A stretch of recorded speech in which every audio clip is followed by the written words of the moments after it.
Hola, buenas tardes a todos los que nos estáis viendo en directo a través de nuestro canal y también buenas tardes o hola a todos aquellos que nos vais a ver en diferido también en nuestro canal de YouTube. Soy Vladimir Carbonell, soy coordinador del área de hostelería y turismo en Exitae y vengo esta tarde a presentaros un nuevo ciclo de conferencias que vamos a iniciar hoy, para el cual tenemos a un ponente, Santiago. Buenas tardes. Buenas tardes, Vladimir. Lo primero que quiero hacer es presentaros a Santiago, evidentemente. Santiago Gómez es licenciado en Filología Hispánica, es también empresario de la hostelería, regenta varios restaurantes y me comentaba hace un momento también que tiene una librería que se llama... Es El Baúl de Melquiades. El Baúl de Melquiades. Y es especializada en libros de cocina. Libros de cocina y rarezas, me decías. Y ¿no? rarezas. Rarezas del sector de cocina y gastronomía. Hoy empezamos, bueno, a raíz también de eso, de que hay que entender que Santiago es especialista, experto en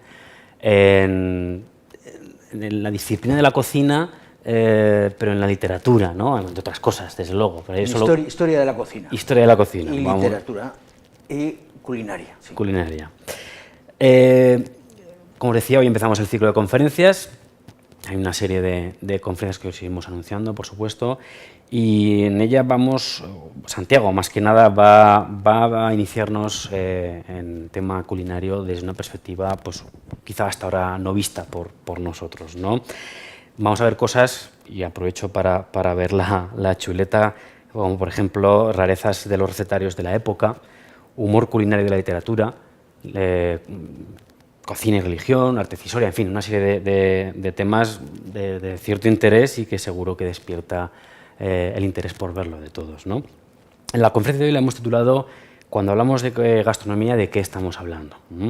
El contenido es sugerente, yo os invito a que la sigáis de principio a fin y que, por supuesto, escribáis vuestros comentarios, vuestras preguntas a través de nuestro canal de YouTube. También en Twitter, en un hashtag denominado gastrohistoria, que lo podréis ver también en pantalla para poder recordarlo. Y al final de la conferencia, cuando termine Santiago de exponer los contenidos, pues daremos turno a preguntas, en donde daremos paso a aquellas preguntas que nos hayáis hecho y que queréis trasladarle a Santiago para que nos las responda. Bueno, pues os dejo con él. En la sesión de hoy, que se llama Cuando hablamos de gastronomía, ¿de qué estamos hablando? Bueno, Santiago, te dejo. Buenas tardes a todos. Bueno, como ha dicho Vladimir, me llamo Santiago Gómez. Voy a inaugurar una serie de conferencias con el tema de gastronomía y cultura literaria o historia de la cocina en sus diferentes aspectos, de recetarios, anecdotarios, historia, en fin. Creo que es una parte que muchas veces no se estudia, no se ve, pero creo que es interesante por lo menos para tener una referencia histórica. La primera conferencia es cuando hablamos de gastronomía, ¿de qué hablamos? A ver, yo no quiero desengañar a nadie, pero que nadie piense que todo es Masterchef, que todo es una creatividad, que todo es maravilloso. La gastronomía, el oficio de cocinero es muy duro. No tiene nada que ver con lo que a lo mejor se ve últimamente con todos los programas, donde sobre todo se ve la creatividad, se ve una tranquilidad, una limpieza, Eso, que quede claro que eso forma parte de lo que es la mitología en lo que es la gastronomía. Una vez explicado esto, vamos a un poquitín a ir desarrollando algunos puntos que creo que merece la pena que los desarrollemos. Y por una razón muy sencilla. Yo empecé a los 14 años a trabajar en cocina. Para que os hagáis una idea, entonces se guisaba con carbón. hace 40 años que estoy entre las cocinas y creo que algo sé, para bien o para mal. La profesión de cocinero es una profesión que ahora está de moda, pero pensar que normalmente hasta mediados hasta 1960 no tenía absolutamente ningún glamour. El glamour le viene, como en muchos otros aspectos de la gastronomía, le viene vía Francia, pero la parte más dura es la que a veces nunca sale a relucir. De las cosas que hay que tener en cuenta quien se quiera dedicar a la gastronomía, tiene que pensar que se aprende cambiando de lugar.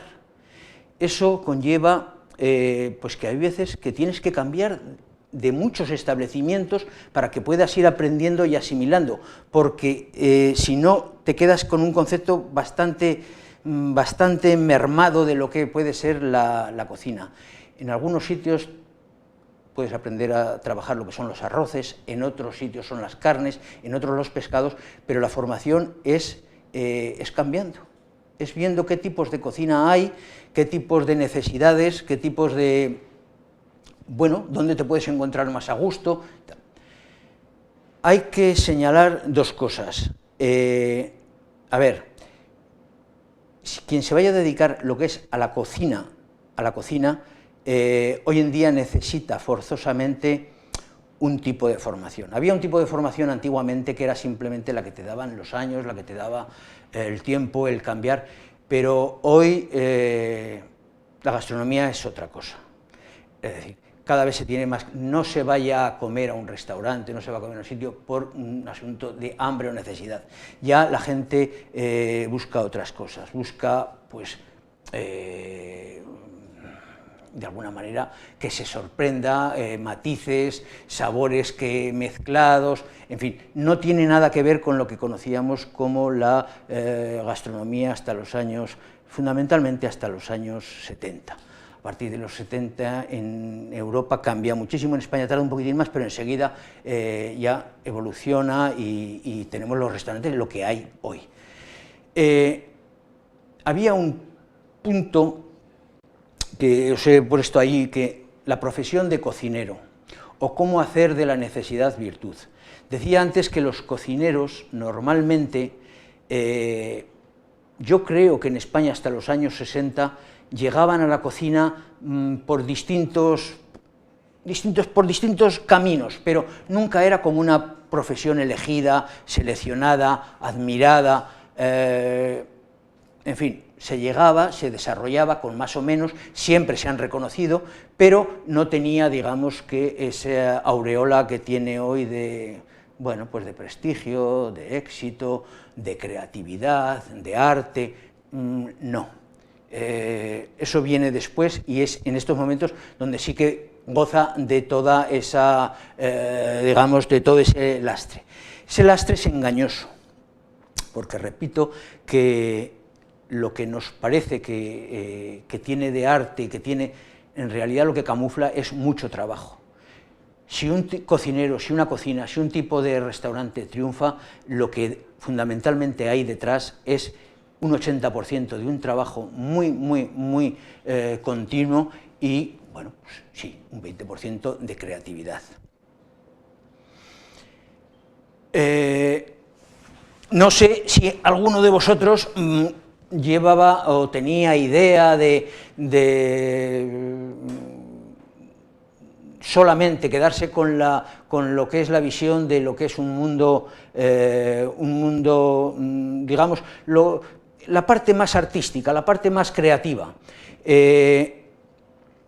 Eso en cocina existe en un porcentaje muy pequeño. Tener en cuenta que al fin y al cabo, uno vive del cliente y ese tipo de clientela no es tan común como nos imaginamos. Hay veces que es un restaurante, es un tipo de cocina mucho más digamos, más duro, más de trabajo, más de cotidianidad, hasta que lo que es en sí la creación. Creo que está haciendo más daño que provecho la proliferación de este tipo de programas televisivos. No existe una cocina como se está haciendo ver en televisión. No existe, digamos, no existe ese ambiente en cocina. Quienes hayan trabajado en cocina se habrán dado cuenta que la cosa es mucho más pedestre, en ese sentido, que lo que normalmente se ve. Quienes vayan a la cocina, vayan por hostelería o vayan por ese mundo pensando que se van a encontrar con masterchef por todas partes, personas encantadoras, guapísimas, que llevan una indumentaria que más bien parecen piratas que cocineros, que lo dejen. No es esa la cocina, o por lo menos la cocina de supervivencia. A la cocina se llega estudiando, trabajando y con cierta humildad, pero como para casi todos los aspectos de la vida.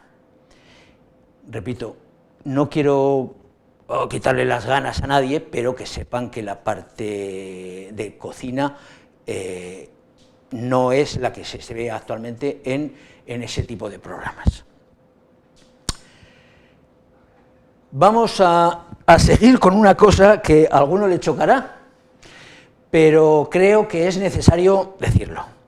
Vamos a ver, había un punto que os he puesto ahí, como en literatura, también en cocina existe la figura del negro. ¿Quién es el negro en cocina?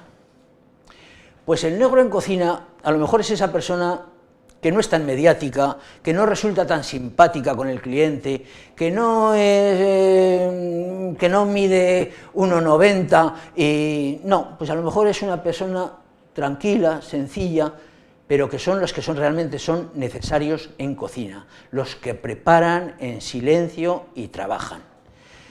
Voy a poner a ver, cuando Alejandro Dumas le dijeron que su negro se había muerto, él fue a su entierro. Alejandro Dumas, todo el mundo sabe que tenía un negro que le escribía, él daba los guiones y le escribía. Y cuando está allí en el entierro, resulta que ve una persona que se aflige mucho por la muerte del negro de Dumas, y se acercó a preguntarle y le dijo, es que yo le escribía los trabajos que él no podía hacer, con lo cual Alejandro Dumas se dio cuenta de que el negro que él tenía a su vez otro negro.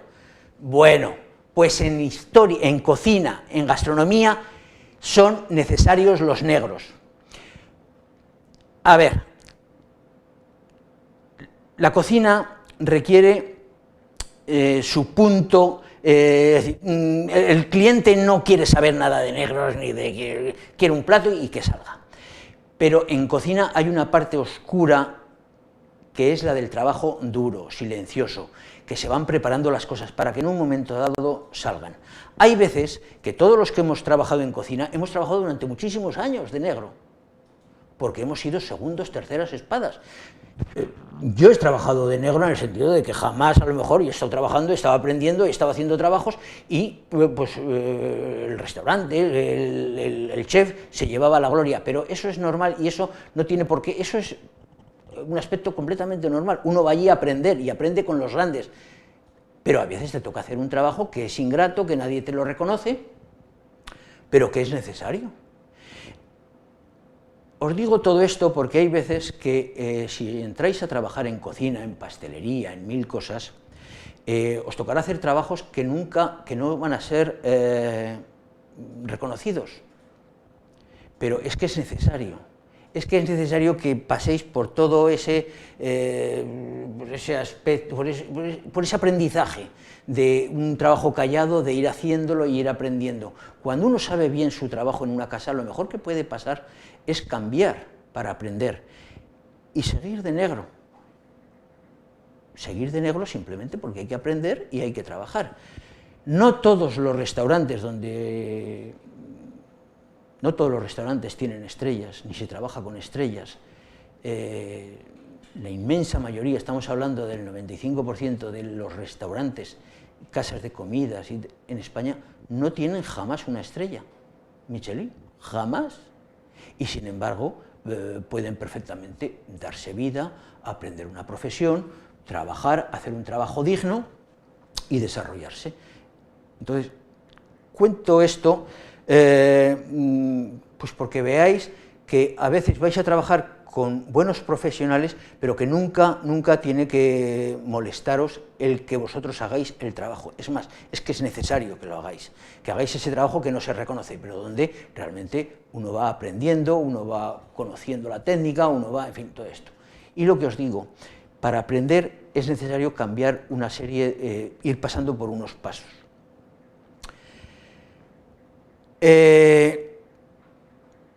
No sé si alguno de vosotros tenéis que estaréis en la línea de lo que es la repostería, más que en cocina, pero en repostería ocurre lo mismo. Es todo un aprendizaje, es todo hacer un trabajo donde no todo se aprende por, digamos, en teoría, en teórico. Tienes que hacerlo en práctica, tienes que molestarte, ver que una cosa te sale mejor, otra te sale peor, ver dónde van las capacidades de uno, por dónde se encuentra mejor. Aprender una profesión es muy duro y cuesta mucho tiempo. Hay que saber qué aspecto de la cocina o qué aspecto de la repostería, qué aspecto o lo que es la sala a uno se encuentra mejor, si se encuentra mejor simplemente desarrollando con el cliente, con los vinos, si lo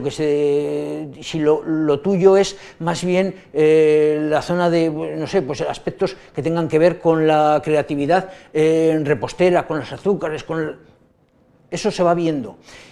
Lo que sí que os aconsejo es que en el momento que uno vea por dónde más o menos van los tiros y sus inclinaciones, que entonces vaya enfocando poco a poco. Eso lleva años y no es tan fácil verlo, no es tan fácil. Ocurrirá que no sé, a veces hay que hacer todos los trabajos, a veces tienes que estar haciendo en cocina, no es como antiguamente que los grandes restaurantes tenían separados por partidas, y claramente pues uno era salsero, otro se dedicaba a los potajes. No, ese mundo pues también ha desaparecido y entonces a lo mejor ahora es un poco más complicado, tienes que aprender un poco de todo. Pero ese aprender un poco de todo no quiere decir que cada uno se vaya tratando de especializar en lo que uno considera. Pues yo creo que mi campo va a ir más por la parte de la repostería. Pues bueno, pues entonces sabes que por ahí tienes un microcampo. No, yo creo que va a ser la cocina. Pues bueno, pues la cocina. En fin, quería hablaros, no he puesto el tema de la figura del negro no por negro ni por nada, sino simplemente porque entendáis que hay veces que hay una labor que no es de cara al público, es una labor oscura, pero que esa es necesaria. La hemos hecho todo y es necesaria hacerla. Os había puesto antes, había preparado lo que es marketing y realidad de la cocina. De cuando empecé yo a trabajar a ahora, la verdad es que no tiene nada que ver un tipo de cocina con la otra. Es muy difícil que ahora la gente a un restaurante vaya para quitar el hambre, para comer. Normalmente ya se va buscando otras cosas. Esa, digamos, es una de las grandes diferencias que ha habido en estos últimos años. Ya, por supuesto, no estoy hablando de lo que son los grandes cocineros, las grandes casas, donde ya realmente hay el cliente cuando va a vamos a poner, a un restaurante, 2 estrellas, 3 estrellas, desde que entra por la puerta lo que quiere el cliente es que le sorprendan. Es decir, un cliente no puede ir a un restaurante que tenga, por ejemplo, que tenga fama, tenga 2 estrellas Michelin, que le hayan puesto, que pida un solomillo, un filet mignon, y que le den un solomillo o un filet mignon. No, no, es que si le dan eso, se queda totalmente anonadado. Dice, pero para comerme esto, no. Entonces, hay una característica que es compleja, y es que el cliente busca ya que se sorprenda o con sabores, o con colores, o con decoraciones, para lo cual hay veces que es difícil saber, para aprender ahora el oficio de cocinero, uno no sabe si lo que tienes que estudiar es diseño, tienes que estudiar algo de arquitectura para poder dejar los platos de una manera, algo de cromatismo por la confusión de colores, en fin, no sabes lo que tienes que estudiar. Y como punto final, a lo mejor, algo de cocina. A ver, yo creo que hay que saber, cuando uno quiere dedicarse a este mundo, que lo que tiene que aprender es cocina. Luego, las exquisiteces, las especialidades, eso viene dado, pero posteriormente. Lo que trato de decir es que a veces hay que poner un poco las bases de decir, bueno, yo, si me quiero dedicar a la gastronomía, voy a coger los fundamentos sólidos. Si luego, por temperamento natural, por talento, te puedes dedicar a ese tipo de cocina que a veces demanda la sociedad, pues bueno, pues llámale moderna, llámale, en fin, actual, lo que sea, eso te lo dará pues tu misma personalidad, tus conocimientos, pero que tengas un poquitín de base, un poco de fundamento. Bueno, yo creo que en alguna charla posterior hablaremos un poquitín de lo que es el mundo de la burbuja culinaria también.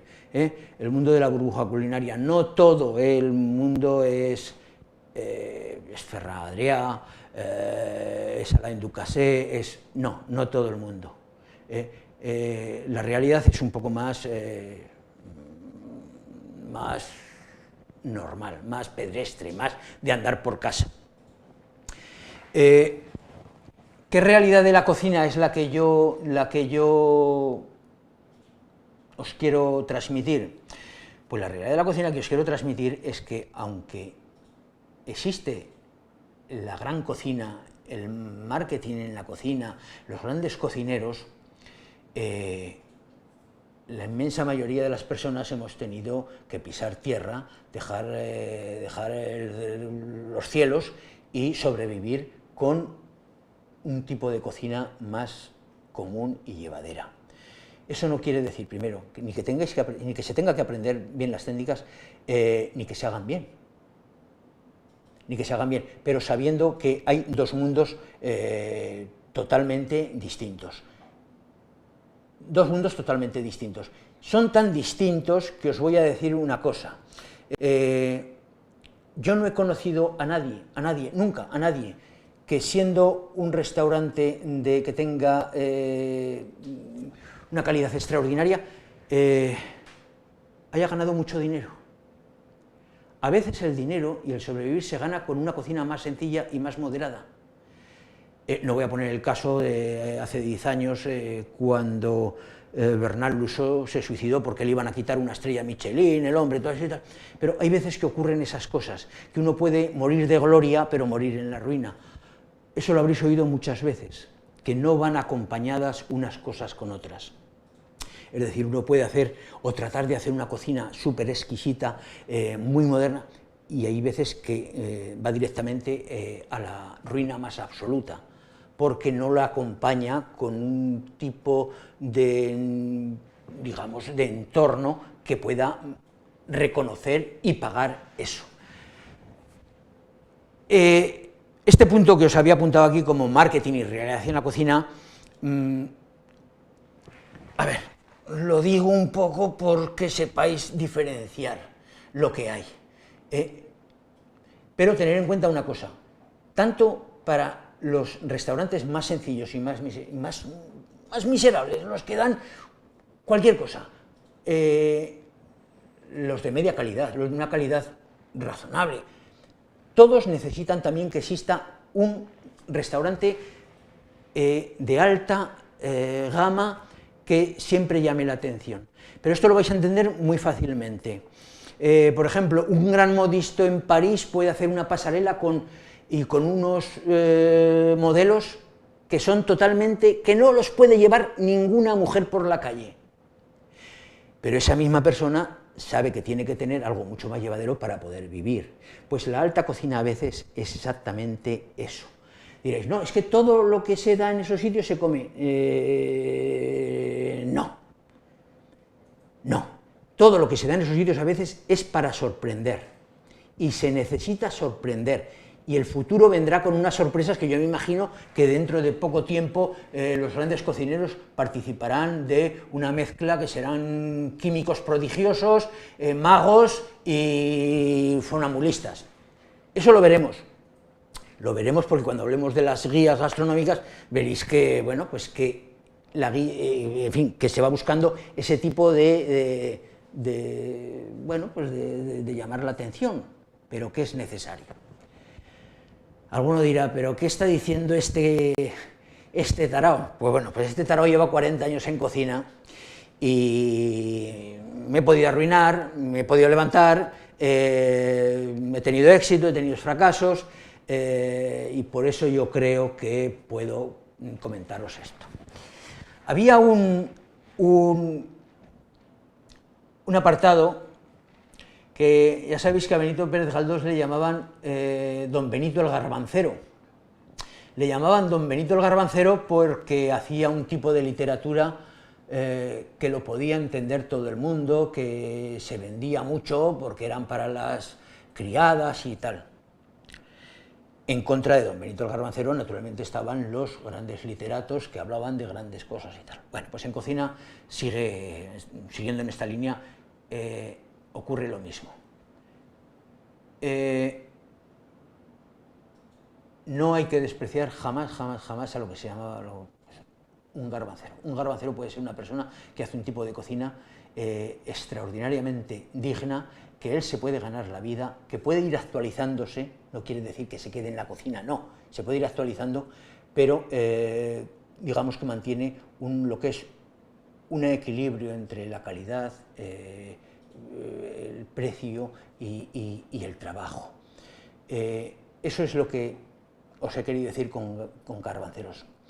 Es esa persona que a veces no aparece en prensa, no le dan premios gastronómicos, pero que es capaz de hacer una labor callada, discreta, pero que él se puede ganar la vida, hacer ganarse la vida a los suyos, y mantiene una hostelería más que digna.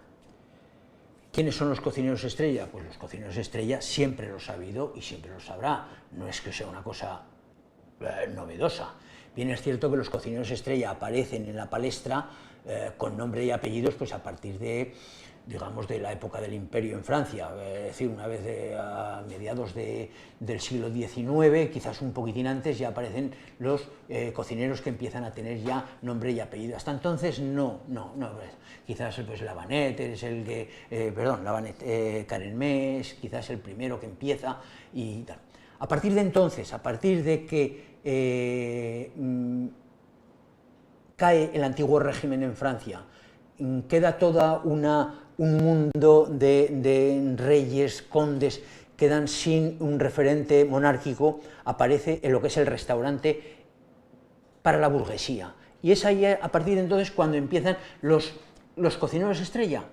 Empiezan ya unos nombres a mantenerse, a cuidarse, a saber a escribir sus libros, pero frente a ello, para que os hagáis una idea, por ejemplo, en Francia, hacia 1850 había, en París había 100 restaurantes, en 1900 había 1500, es decir, una vez que desaparece el antiguo régimen, todo se expande y aparece entonces la figura del cocinero con cierto prestigio. que le costará, pero bueno, ya se empieza a introducir. En España empezamos a nombrar a cocineros con nombre y apellido, yo creo que a partir de 1930, pero bueno, ya no eclosionan hasta 1950, que aparecen ya los primeros nombres, ya apellidos que se van desarrollando. Esos cocineros estrella y esos cocineros que llamo, o digo, quiero decir, garbanceros, no en el sentido peyorativo, sino en el sentido duro, que no son reconocidos. A partir de entonces ya la fractura es total, es decir, siempre habrá unos cocineros que formarán parte de, digamos, de lo que es el Olimpo culinario y otros cocineros que, bueno, que llevan una vida discreta y tal. ¿Qué ocurre? Que no todos los cocineros estrella, a veces podemos, que son muy... No, mirad, una de las frases más increíblemente hermosas que he oído yo, se la oía a un cocinero, cuando dijo, que le preguntaron qué era lujo, y dijo, lujo es comerse un huevo frito cuando a uno le apetece. Bueno, pues ese cocinero estrella era Ferran Adrià. Lo que ocurre que yo, ante él, sí que lo respeto. Lo que no respeto es todo el mundo que quiera luego imitar a Ferran Adrià. Eso no es normal. Eso no tiene nada que ver. Pero que sepáis que, bueno, es a partir aproximadamente de una época donde aparecen ya, se divide la hostelería. Aparece lo que es cocina estrella y lo que es un poquitín los cocineros, bueno, pues ya no tienen sin nombre. Pero repito, probablemente lo más fácil es que uno se dedique, si le gusta, si amas la profesión, te dediques a la gastronomía con cierta discreción, porque entre otras cosas está la diosa Fortuna, que hace que uno te puedan subir al Olimpo o no, simplemente, o no, y no tiene nada que ver ni con la profesión ni con lo bueno. Es otra serie de elementos que, bueno, ya hablaremos más adelante en otras conferencias, que entran en juego, y bueno, ahí es un poco lo que es la suerte, el azar y muchas cosas. Y por último, en esta introducción,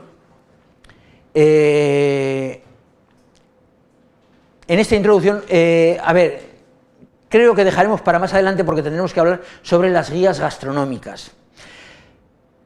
¿Qué es lo que han representado o qué es lo que representan? A ver, la guía gastronómica por antonomasia, esa la desarrollaremos más adelante, en otra conferencia. Siempre ha sido la guía Michelin. Simplemente una recomendación: no hagáis, los que os vayáis a dedicar a eso, no hagáis caso de las guías gastronómicas, sencillamente porque hay que tener, primero, sobre todo hay que tener en cuenta una cosa, y preguntarse, ¿quién paga la guía? Y según quién pague la guía, sabréis por dónde van los tiros. Pero no solamente quién pague la guía, no la guía Michelin o eso, sino cualquier revista gastronómica. Hay que hacer, para estar al día, hay métodos y hay formas de hacerlo, naturalmente que hay buenas revistas para hacer, pero sobre todo la formación y la formación, pero la formación y un tipo de lectura tranquila y sin necesidad de copiar. Pero las guías gastronómicas,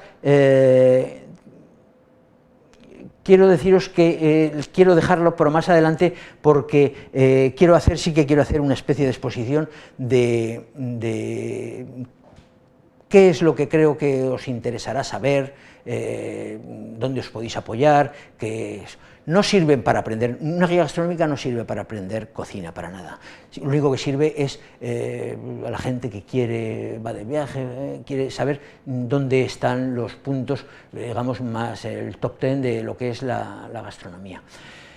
En fin, creo que esta primera charla, espero que no os haya confundido mucho, y espero que podamos tener alguna más y vayamos entrando un poquitín en materia y en lo que es un poco el tema genérico de la gastronomía. Y bueno, y si alguien quiere hacer alguna pregunta, alguna observación o alguna cosa, pues bueno, pues que estoy a su disposición o a vuestra disposición y en fin. Muy bien, Santiago, oye, muchas gracias. La verdad es que ha sido una exposición muy interesante y bebe agua porque no. llevas un buen rato hablando, ¿no? Tengo alguna pregunta que hemos rescatado del canal. Te las voy transmitiendo, tú las vas contestando. Tengo alguna otra que también me he querido preguntarte por mí mismo, ¿no? También me interesa alguna cosita. Por ejemplo, una persona, Carlos, nos pregunta que has mencionado el término de los negros en la cocina, desde luego sin un tono peyorativo, por supuesto. ¿Cuánta de esta gente que trabaja un poco en la sombra, con ese esfuerzo y demás, se convierten luego en primeras espadas? Es decir, no es que sea una estadística, ¿no? Es decir, ese esfuerzo luego se traduce en que puede haber éxito de cara a estas personas. No. Hay veces que una persona ha trabajado muchos años en segunda fila. Como es lógico, a esas personas a veces también a todos nos duele que no nos reconozcan los méritos. Y entonces, a lo mejor hace un plato magnífico y quien lo luce es el primer espada, naturalmente. Hay un error en pensar que esto si lo hiciera yo, seguro que... No, hay veces que te puedes arruinar. ¿Por qué? Pues porque a lo mejor no tienes el talento y la gracia para empatizar con el cliente, no eres mediático, mil cosas. Y no suele acompañar el éxito así, a no ser que uno aprenda un oficio, como te digo, normal, y luego dignamente lo quiera desarrollar y que espere un poco pues, lo que la vida da de sí. Es decir, si tienes la oportunidad puedes hacerlo, pero no porque haga uno un buen trabajo de segunda fila y se sienta herido y quiera hacer, pues yo he trabajado, es decir, mucha gente, sabéis que mucha gente entra a trabajar, por ejemplo, en las grandes casas, sobre todo en Francia, cuando estaba Paul Bocuse en los años 80, bueno, es que había allí una universidad entera de gente que llegaba allí y lo único que quería era cortar una rodaja, hacerse una fotografía, le daban y he trabajado con Paul Bocuse, y dice, pero bueno, no.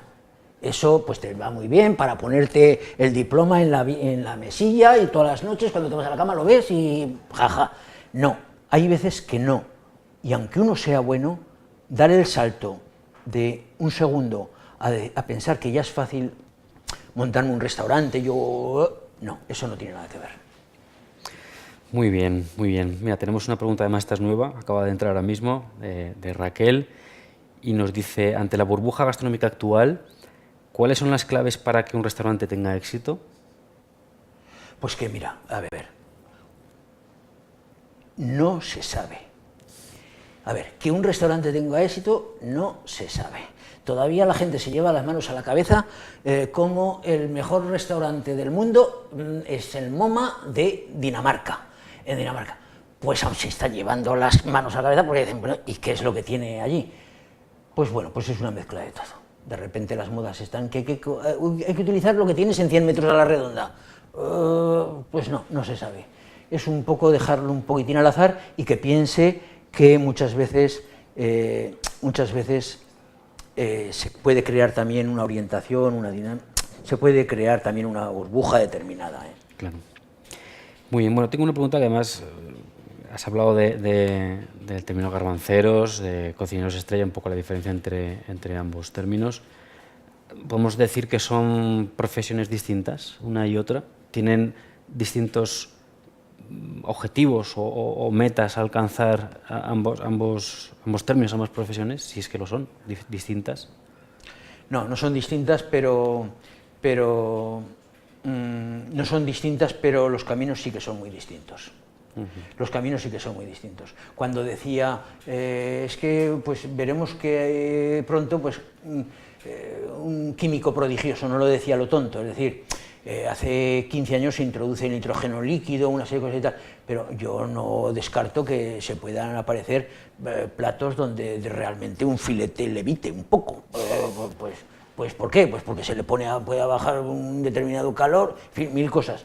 Entre otras cosas porque lo que se pretende en este tipo de cocinas tan fuera de orden, digamos, en las grandes estrellas, es un poco sorprender. Entonces, un camino y otro, pues hombre, son distintos, yo creo que es distinto. Muy bien, bueno, pues Santiago, muchas gracias por tu participación en esta conferencia, muchas gracias a todos vosotros por asistir a esta primera sesión de muchas, como decía él mismo. Os quiero adelantar la próxima sesión la tenemos programada ya, podéis también verla en nuestro portal dedicado a este ciclo de conferencias.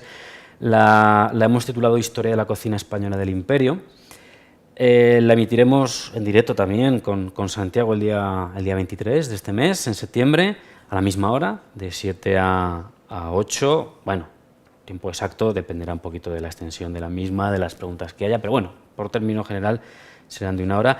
Y os adelanto alguno de los contenidos, porque creo que es interesante verlo. Por ejemplo, hay uno que a mí por lo menos me llama la atención, quiero saber más de lo que nos puedas contar. Aclaración sobre la olla podrida española y su pervivencia actual, es algo que veremos.